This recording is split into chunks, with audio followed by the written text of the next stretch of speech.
कक्षा 7 की आपकी जो प्रश्नावली 7.2 है, उसके हम पहले क्वेश्चन के अब ये जो बी वाला पार्ट है इसको अब हम हल करते हैं। इसमें लिखा है कि एक रेफ्रिजरेटर यानी जो फ्रिज आपका होता है रेफ्रिजरेटर, वो 12,000 रुपये में ख़रीदा गया, यानी 12,000 रुपीज़ में हमने उसको ख़रीदा और 13,500 रुपये में हमने इसको बेच दिया। ठीक है, तो हम यहाँ जो जो चीज़ें हमको दी गई हैं ज़रा हम उनको लिखेंगे। जैसे कि छात्रों, रेफ्रिजरेटर का क्रय मूल्य, क्रय मूल्य का मतलब क्या होता है, जिस चीज़ पर हमने जिस कीमत पर उसको खरीदा है, तो हमने खरीदा कितने पर था 12,000, तो हमने लिख दिया रेफ्रिजरेटर का जो क्रय मूल्य है वो हो गया आपका 12,000 रुपये। ठीक है जी, चलो उसके बाद उसी रेफ्रिजरेटर का विक्रय मूल्य, इस डैश डैश का मतलब क्या होता है, वही चीज़ जो ऊपर लिखी वही चीज़ नीचे मानी जाती है। तो रेफ्रिजरेटर का विक्रय मूल्य कितना है 13,500। क्यों है 13,500? क्योंकि हमने उसको इतने में बेचा और बेचने वाली कीमत को विक्रय मूल्य यानी सेलिंग प्राइस बोलते हैं। ठीक है, अब यहाँ पर आप फिर से एक चीज़ देखिए कि यहाँ पर आपको लाभ होगा या हानि। हम देखेंगे कि क्रय मूल्य कम है और विक्रय मूल्य ज़्यादा, यानी कि आपके इसके हिसाब से जब किसी वस्तु का क्रय मूल्य कम हो और विक्रय मूल्य अधिक हो तो लाभ होता है। तो यहाँ पर हमें क्या होगा छात्रों, यहाँ पर हमें इस स्थिति में लाभ प्राप्त हो जाएगा। ठीक है जी, चलिए तो हमें लाभ प्राप्त हो गया है। उसके बाद जो लाभ का फॉर्मूला है, कितना लाभ प्राप्त हुआ, हमें कितने रुपए उसमें लाभ हुआ है, तो उसके लिए हमें फॉर्मूला लगाना होगा। वो फॉर्मूला कहता है विक्रय मूल्य माइनस क्रय मूल्य। हमने क्या लिखा है यहाँ पर, विक्रय मूल्य माइनस क्रय मूल्य। अब जिन जिन चीज़ों की वैल्यू हमको पता है उनको हम यहाँ पर पुट कर देंगे। जैसे कि विक्रय मूल्य हम सभी जान रहे थे कि 13,500 है।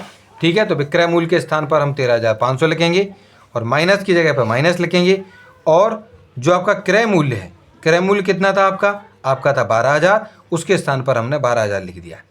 अब इन दोनों को हम क्या करेंगे, घटा देंगे। इनको घटाने के लिए हम क्या करेंगे, यहाँ पर हम आपको बताते हैं कि यहाँ पर आपको 13,500 रुपये में से 13,500 रुपये में से आपको घटाने हैं आपके 12,000 रुपये। तो 12,000 रुपये जो है हम इसमें, तो यहाँ पर इनको हम घटाएंगे, जीरो बचेगा, यहाँ पर 5 बचेंगे, यहाँ पे 1 बचेगा, यहाँ 0, यानी घटाने पर कितना बच रहा है हमारा 1,500 रुपये। तो यहाँ पर हमारा कितना बचा 1,500 रुपये यहाँ पर बच रहा है। ठीक है कि नहीं, तो यहाँ पर 1,500 रुपये हमें क्या प्राप्त हुआ है, इसमें लाभ प्राप्त हुआ है। ठीक है कि नहीं, यानी कि प्रॉफिट हमको यहाँ पर प्राप्त हुआ है। उसके बाद हम क्या करेंगे, क्योंकि लाभ या हानि जो भी प्राप्त हो उसकी परसेंट निकालनी थी, तो यहाँ पर लाभ हुआ तो लाभ की प्रतिशत का फॉर्मूला हम लिखेंगे, वो होता है लाभ और बटे में क्रय मूल्य और गुणा में 100। ठीक है कि नहीं, तो हम क्या करेंगे, यहाँ पर लाभ है वहाँ पर 1,500 लिख देंगे, क्रय मूल्य के स्थान पर आपका, क्योंकि हमने इसको 12,000 रुपये में खरीदा था तो क्रय मूल्य के स्थान पर 12,000 लिख देंगे और गुणा में 100 है, हम 100 की जगह 100 लिख देंगे। देखिए वही सेम टू सेम चीज़ हमने यहाँ पर जो है लिख रखी है। ठीक है, तो ये सारी चीज़ें हमने लिख ली हैं बच्चों, लाभ आपका क्रय मूल्य और गुणा में 100। बाद में क्या करेंगे, इनको सरल करते हैं। तो देखिए 2 जीरो हैं तो 2 जीरो हमने नीचे ऊपर हैं, इन दोनों को कट कर दिया बच्चों, 2 जीरो से 2 जीरो, 1 जीरो यहाँ था 1 जीरो यहाँ है, हमने इसको भी कट कर दिया है।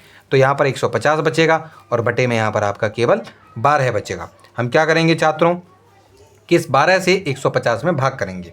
ठीक है कि नहीं, तो 12 एकम 12 होंगे बच्चों, 3 बचेगा, 0 लेंगे, 2 बार पढ़ेंगे 24 आएगा, घटाने पर आपके 6 हैं, संख्याएं नहीं है इसलिए पॉइंट लगाएंगे और पॉइंट के बदले 0 मिलेगा। हम 12 पंचे 60 पढ़ेंगे, यहाँ पर हमारा जो जवाब है वो हो जाएगा 12.5 यानी 12.5। तो हमारा यहाँ जवाब कितना हो जाएगा 12.5%, यानी जो लाभ हुआ हमें कितनी हुई है 12.5% हमें यहाँ पर लाभ हुआ है। तो इस प्रकार से ये वाला जो बी वाला पार्ट है आपका इस फर्स्ट वाले क्वेश्चन का वो भी हमारा सॉल्व हो चुका है।